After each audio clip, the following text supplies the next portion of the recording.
여러분 안녕하세요. 사단원 도판을 봐야 됩니다. 사단원은 크게 보면 세 부분으로 나눠집니다. 서양의 이양설이 출몰했을 때 통상반대 운동하는 사람들이 막 나타나고 해서 막 변화가 막 하다가 갑신정변으로 급진개혁파가 몰락하면서 10년간 온건파가 독재. 세도 정치가 한 가문이 독재해서 문제였었걸라? 네. 그런데 또 온건파가 독재하게 된 거예요. 그러니 뭐 제대로 되겠습니까? 아니요. 그래서 10년 후에 갑신정변 84년 10년 후에 견디다가 결국은 엄청난 동학농민운동이 회오리가 예천에서도 엄청났었어요. 몰아치게 되고. 자, 그래서 또 이제 막 변화를 위해서 막 노력을 했는데 또 대한제국으로 여기 보면 온건파가 또 독재를 합니다. 그리고서 또 이제 끝나요. 뻔하죠. 네. 독재하면 또 부정부패 일어나고 뻔할 겁니다. 그래서 결국 8년 뒤에 을사조약을 맺게 되면서 결국 우리나라는 망국의 길로 가게 됩니다.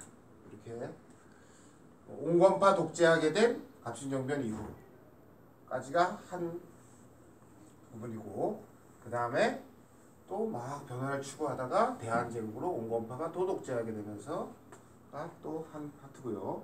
그 다음에 이제 일본에 의해서 우리나라가 기회가 두 번이나 있었는데 일본에 의해서 우리나라가 망해가는 과정에서 그걸 막기 위해서 애쓰던 과정, 그런 것들이 마지막 세 번째 파트입니다. 갑신정변이 일어나지 않았다면 우정국 축하연회에서 보듯 온건파와 급진파가 서로를 견제하면서 서로가 민중들에게 더 나은 정치를 하기 위해서 서로 노력하면서 경쟁하는 그런 건전한 시스템이 마련됐을 텐데, 갑신정변으로 아무튼 급진파는 전부 다 죽거나 일본으로 도망가게 됩니다. 그래서 동학농민운동이 일어나게 되는데요. 14번. 일단 원인은 80년대 후반 방공령 사건이라고 있습니다. 1학년 지금 역사부장 차장이 해주고 있는데요. 아직 여기를 안 배웠을 겁니다. 자, 근데 이걸 보는 학생들이 지금 배웠죠. 곡식 방출 금지령을 국가에서 또는 지방에서 내리려고 했는데 그걸 못 내리게 막으면서 급격하게 배상금도 지불하고 급격하게 쌀값이 오르게 되는, 폭등하게 되는 그러한 사건, 그리고 온건파의 부정부패, 독재로 인한 이런 것 때문에 동학농민운동이 일어났는데요. 이전 농민봉기와는 질적으로 다릅니다. 일단 이전에는 조직적이지가 않았죠. 전국적이었는데. 그래서 기억납니까? 네. 뭐 이쪽에서 일어나면 진압하고 저쪽에서 일어나면 진압하고. 그런데 이번에는 조직적 포적제라는 조직이 있습니다. 이게 동학 관련 조직인데요. 종교 조직입니다. 그런데 얘네 지방 조직을 포라 그래. 여기에 접주, 대접주가 있습니다. 그래서 종교 조직 이름이 뭐라고? 포접제. 이게 중요한 겁니다. 요걸 이용했는데 이 동학의 종교 조직을 정치적으로 이용해서 동시다발적으로 농민봉기를 일으키니까 정부군이 못 당해내요. 정부군을 대파하고 전주라는 곳에서 화친하자고 약속까지 체결합니다. 그래서 농민자치기구인 집강소, 모을집, 강령 이런 것들, 강령 이런 건 뭐냐 하면 탐관오리를 처벌하라 이런 것들을 강령이라 그래. 아니면은 천인의 저거를 칠반천인의 처우를 개선해라 이런 것들, 그런 걸 모으는 기구를 설치해서 열심히 개혁을 합니다. 이제 정부가 친해졌어요. 그런데 일본군이 쳐들어와서 앞에서 배운 텐진조약, 갑신정변으로 맞은 텐진조약이 있었어. 텐진조약을 빌미삼아서 일본이 쳐들어와서 농민군을 다 죽여버립니다. 그래서 농민 세력이 몰락합니다. 이 동학농민운동 세력이 얼마나 혁신적인 개혁을 하려고 했냐 하면 전제군 주제도 타파하려고 했고, 지주제도 타파하려고 했고, 신무제도 타파하려고 했고, 반에서 세상까지 있는 4점 만점에 몇 점짜리 개혁에 4점짜리 개혁을 하려고 했는데, 만약에 얘네가 성공해서 정부와 함께 만약에 열심히 개혁을 했다면 또 어땠을까? 근데 일본군이 너무나 훈련도 잘 돼 있고 너무나 강력했습니다. 자, 일단 동학농민운동이 일어나고 일본이 쳐들어와서 갑오개혁을 강요합니다. 일본이 강요했어요. 그리고 개혁 강요하며 갑오개혁을 강요하며 청나라 너네가 지금 계속 간섭하고 있지? 네. 쫓아줄게 하면서 청일전쟁을 시작합니다.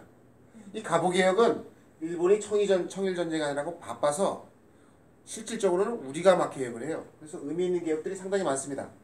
전제금지제도 타파하려고 그랬고 신분제도 타파하려고 그랬고 타파하려고 그랬고가 아니라 여기에 보면 법적 완전 청산이라고 되어 있죠. 네. 이때 신분제가 없어서 지금까지 가는 거예요.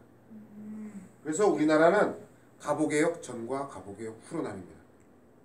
갑오개혁 전에는 신분제가 있었고 갑오개혁 후에는 신분제가 없습니다. 그리고 반외 사상도 조금 있어요. 이건 뭐 갑신정변이랑 똑같아. 반정 사상을 했지만 뭐 친일적인 그런 개혁이었습니다. 아무튼 갑오개혁하면서 청일전쟁을 하죠. 이 청일전쟁에서 일본이 승리합니다. 청나라 쫓겨나요.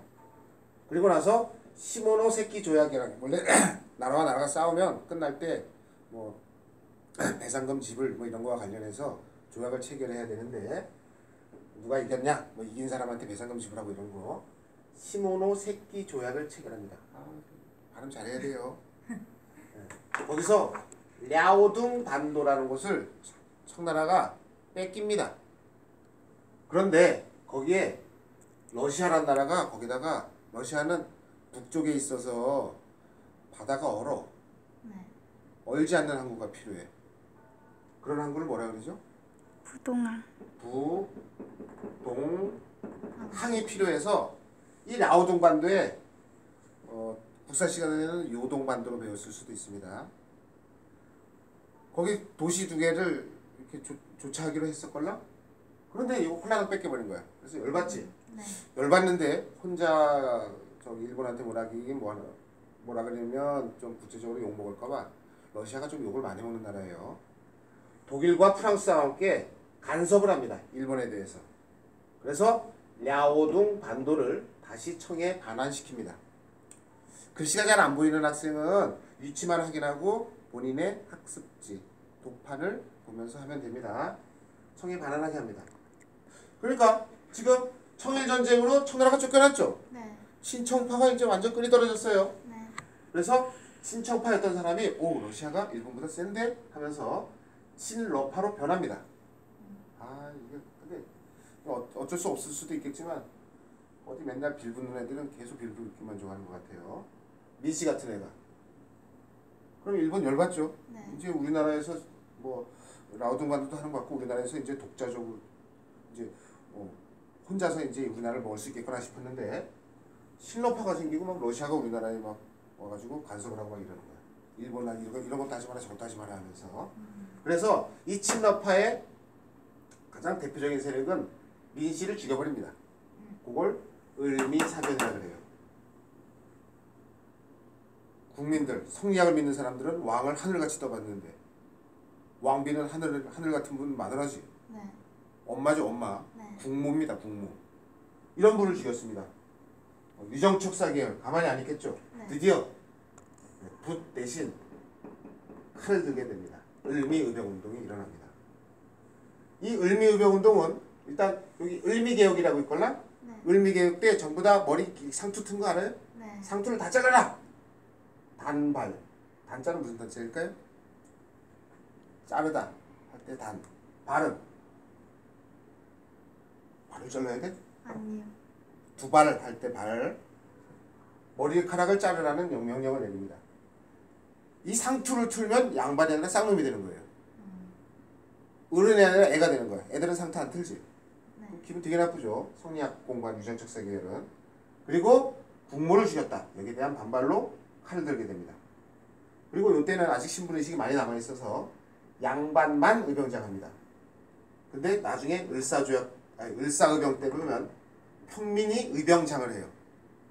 이 정미의병 전쟁 때는 평민이 더 많습니다. 이렇게 의병 운동도 세 개로 나눠지는데 점점 발전해요. 처음에는 양반만. 얘네는 아관 파철 후에 러시아 공사관 파천은 도망가다. 보통 사람은 그냥 도망가다 쓰지만 왕이 도망가다 그러면 좀 없어 보이죠. 네. 그래서 파천이라는 표현을 씁니다. 왕의 해산 명령 딱 내리니까 알았다 해산하겠다 하면서 해산합니다. 자, 요 을미의병운동으로 하면서 애들이 누굴 막 죽이러 다닐 것 같아요? 칼 들고? 일본 애들. 이모골라 때도 일본 애들 많이 죽이러 다녀서 배상금 물었고, 갑신정변에도 일본 애들 많이 죽이러 다녀서 배상금 물었죠. 네. 그런 것처럼 일본 애들을 막 죽이러 다녀요. 그 과정에서 고종은 자기 마누라 죽었으니까 열받겠죠. 네. 러시아 공상원으로 싹 도망갑니다. 공상원으로 도망가. 그런데 공상원에 가면 먹기도 해야 되고 자기도 해야 되죠. 네. 그래서 고종이 러시아한테 야, 우리나라에 이권 이런 게 있는데 철도 부설권, 산림 체벌권 또는 광산 채굴권 이런 것들이 있는데 뭐 하나 줬어요. 줬더니만 딴 나라들이 막 달라 그래. 그래서 이권을 막 침탈당해요. 무슨 조항 때문일 것 같아요? 최국 대우 조항. 최국 대우 조항 때문에 러시아만 주면 그래도 뭐 그런데 영국도 달라 그리고 프랑스도 달라 그리고 일본도 달라 그리고 미국도 달라 그리고 전 난리가 나요. 그래서 독립협회가 만들어집니다. 독립 뜻이 뭔지 알죠? 홀로 서라. 서재필이라는 사람이 독립협회를 만들어서 이권 그만 뺏기고 돌아와라. 빨리 제국 만들어 그래.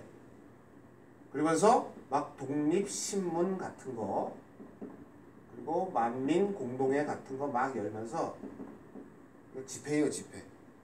이런 걸 막 열면서 사람들을 막 계몽을 시킵니다. 하지만 얘네는 서재필은 갑신정변에 참여했던 사람이에요. 일본과 친하죠. 아직 반일 사상은 별로 없습니다. 그래서 일본 욕은 별로 안 해요. 자, 이 개화파들도 보면 점점 발전해요. 갑신정변 때 보면 계몽도 안 하려고 그랬고 반일도 안 하려고 그랬는데 이 독립협회는 그래도 한 단계 발전했죠. 네. 계몽을 하려고 그랬어요. 반일 사상은 없지만.